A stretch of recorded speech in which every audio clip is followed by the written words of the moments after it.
世界上的语言无都找到一模一样会当直接对应的语序，也个句法。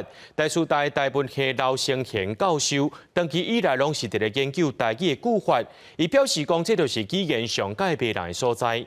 就算是华语含台语，也无都直接完全对应翻译。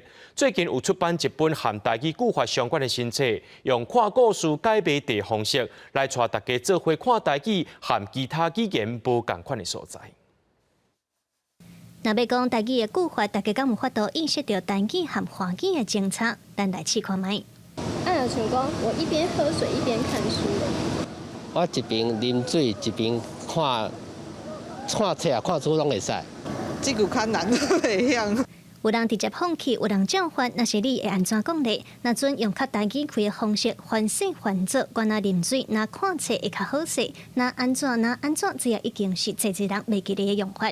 但是台文系教授刘成贤长期研究台语句法，伊表示世界上找无会当伫数类句法等完全对应的语言，当然台语和华语嘛无法度。一般过去拢有一个 miss 一个迷思，就是讲，台语就是甲华语差不多啊。其实台语的句法有足侪甲华语无共款的所在，我感觉这是上界别人的所在。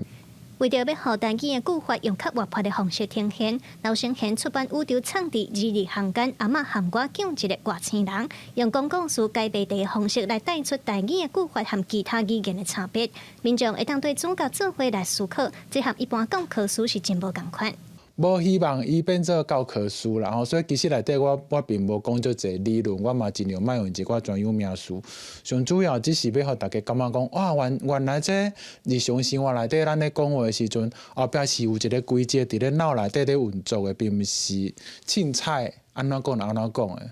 刘成贤强调，每一种语言拢有无共款的生长，这都是语言上迷人的所在。这届新册发表会第一场是2月初3，会办伫台南的正大册城，搁来伫台北国际册店嘛有拍算要安排新册分享会的相关活动。记者卢尚如、郑俊佑台北报道。